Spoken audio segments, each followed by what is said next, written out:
Vamos a revisar ahora noticias internacionales junto a Andrés Ramírez. Andrés. ¿Qué tal, Andrés? Buenas tardes. Priscila, José Luis, buenas tardes. Vamos a partir revisando noticias del mundo que tienen que ver con una sentencia que se dio a conocer esta mañana en Arabia Saudita, donde ese país dictó sentencia contra 5 de los implicados en el asesinato de la persona que estamos viendo ahí. Hablamos del periodista Jamal Khashoggi. 5 sentencias a muerte y otras 3 sentencias a 24 años de prisión.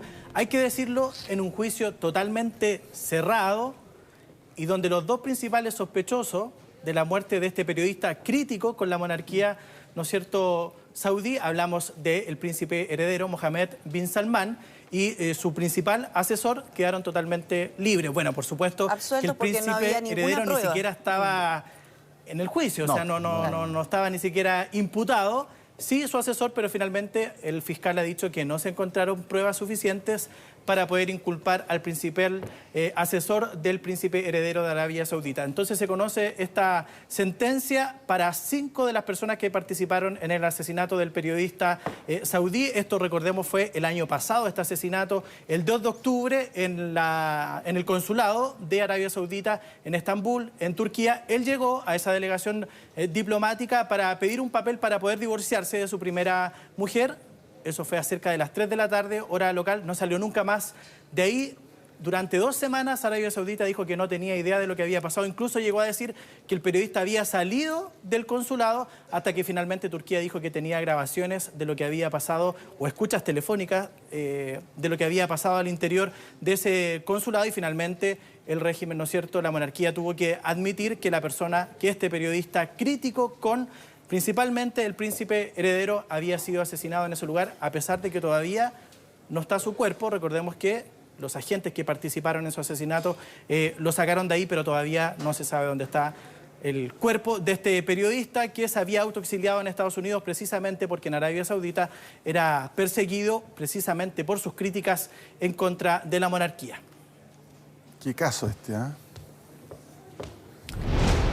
Vamos a otro tema. Esto tiene que ver con los terribles incendios que están afectando a Australia. Solo durante este fin de semana hubo 4 personas fallecidas y 200 casas que terminaron totalmente calcinadas. Hay que decir que el fin de semana, este sábado, retornó al país el primer ministro. Él estaba de vacaciones en Hawái. Por cierto, había sido tremendamente criticado, incluso por los mismos miembros de su partido, porque se había ido de vacaciones en medio de estos incendios que ya dejan más de 3,5 millones de hectáreas totalmente quemadas, 1000 casas también totalmente consumidas. Y por cierto, se abre aquí el debate de qué tanto tiene que ver el cambio climático con estos incendios que están afectando a Australia. Incluso durante esta jornada, Greta Thunberg ha tuiteado y ha dicho que ya es necesario hacer la conexión, o que los gobiernos no se tienen que seguir haciendo los tontos, de que estos fenómenos que estamos viendo, como los incendios en Australia, sí tienen que ver con el cambio climático. Porque son cada vez más habituales y más devastadores.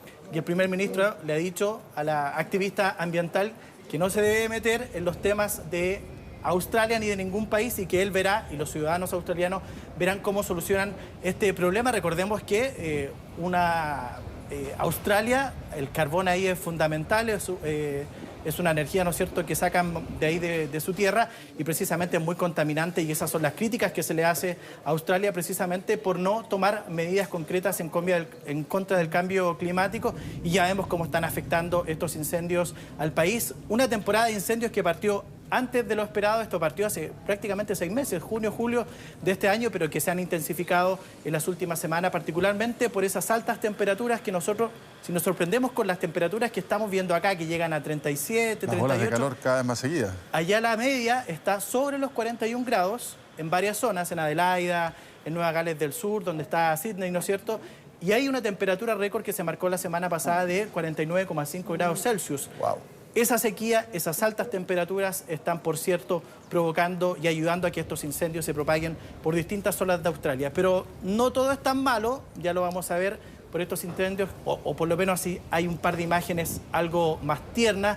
Y esto tiene que ver, miren, ya lo vamos a ver, con un koala, ¿no es cierto?, que le está un bombero, un voluntario, dando agua en una botella.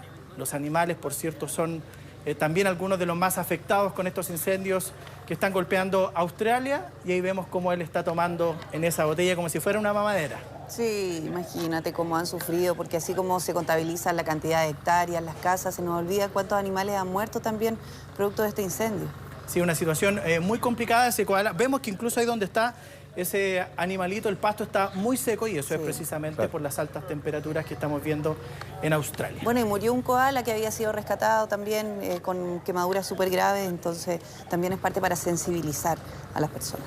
Sí, son varios los animales que han muerto por estos incendios en Australia, que lo veíamos ahí, están totalmente incontrolables.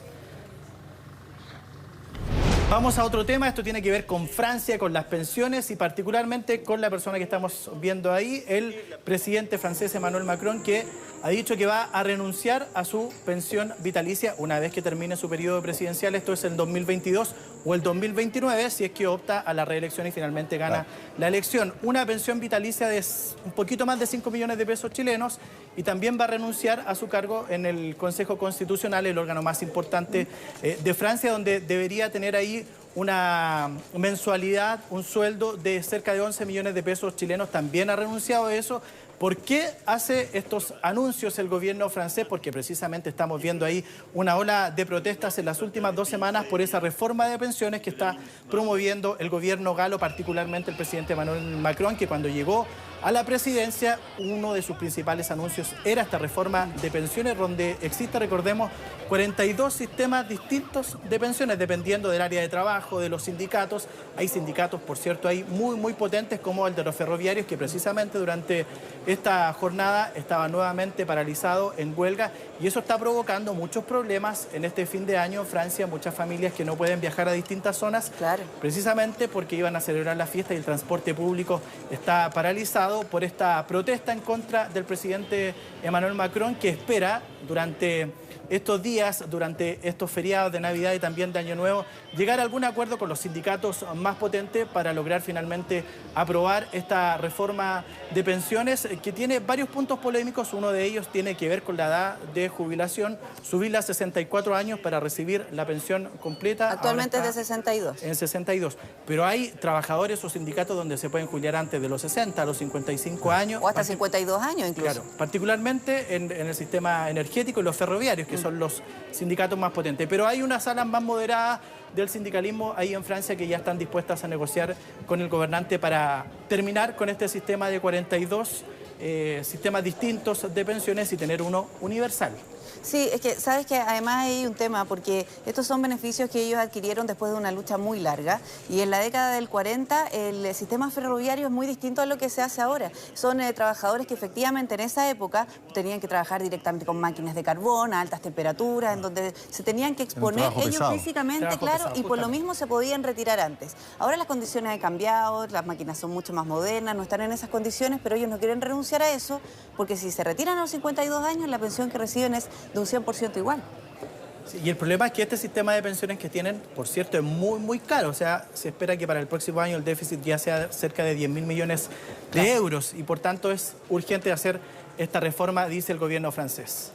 Vamos a otro tema, esto tiene que ver con la congregación religiosa de los Legionarios de Cristo, porque han admitido 175 abusos sexuales a menores de edad, prácticamente de 11 a 16 años son estos abusos a menores, 175 casos, pero 60 de ellos fueron cometidos por su fundador, Maciel, que recordemos falleció el año 2008, pero que ya había sido llamado a una vida de retiro por parte del Papa Benedicto XVI. Este es un informe que han entregado los mismos Legionarios de Cristo, un anticipo del informe que van a entregar en su capítulo general que se va a realizar el próximo 20 de enero en Roma, en Italia, pero lo cierto es que este informe viene, ¿no es cierto?, a ratificar todas estas denuncias que hay en contra de estos religiosos de la congregación Legionarios de Cristo, que lo decíamos, 60 de esos casos tienen que ver solo con la persona que estamos viendo ahí en las imágenes, el fundador de esta congregación,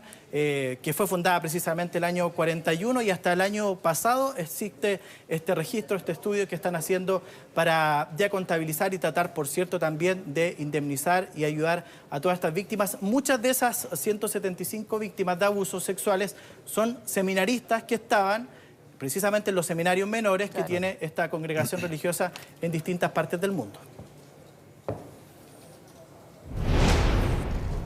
Bueno, otro tema, esto tiene que ver con Evo Morales porque este fin de semana, el próximo, el 29, se va a trasladar hasta la frontera de Argentina con Bolivia, la provincia de Salta, donde va a realizar una especie de mitin político donde el MAS, el Movimiento al Socialismo, va a escoger a su candidato presidencial para competir en las elecciones de Bolivia que debieran realizarse entre marzo y abril del próximo año. Supuestamente en enero ya debiera darse a conocer la fecha de esos comicios donde Evo Morales no tiene ninguna posibilidad de participar. Recordemos que está refugiado en Argentina. Por su cuenta no va a ir a Bolivia porque tiene una orden de aprehensión por sedición, por incitar al terrorismo, por terrorismo.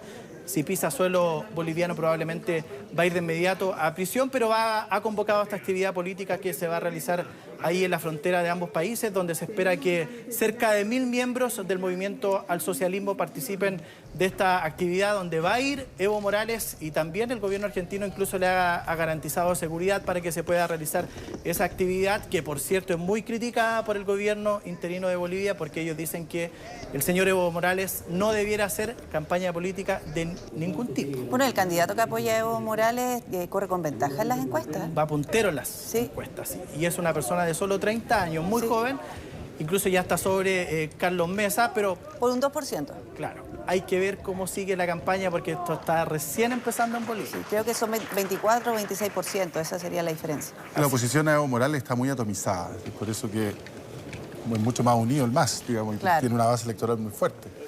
Si se junta la oposición, por eso la apuesta de Carlos Mesa era el balotaje para ganar en segunda vuelta. Digamos. Pero el escenario cambió ahora. Cambió. Hay muchos indecisos. Bueno, ya veremos qué pasa en esas elecciones porque todavía ni siquiera está clara la fecha, pero lo decíamos, podría ser entre marzo y abril del próximo año. Bueno, y miren esto que pasa aquí. Esto es en las Islas Galápagos, en Ecuador. ¡Ah, qué lástima!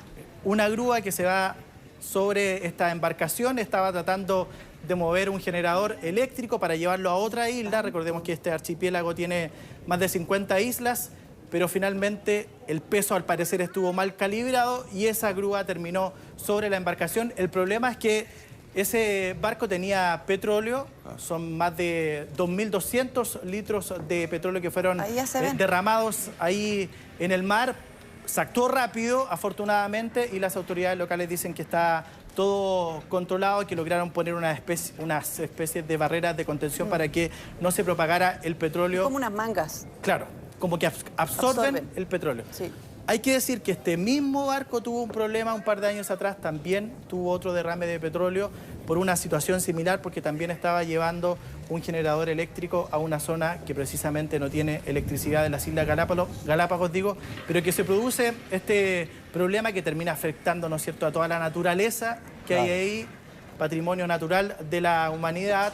Hace ya muchos años hay que cuidar todo ese territorio que tiene el mundo ahí y estos derrames, por cierto, no ayudan en nada. Sí, súper cuidadoso además, incluso con la cantidad de turistas que pueden ingresar año a año.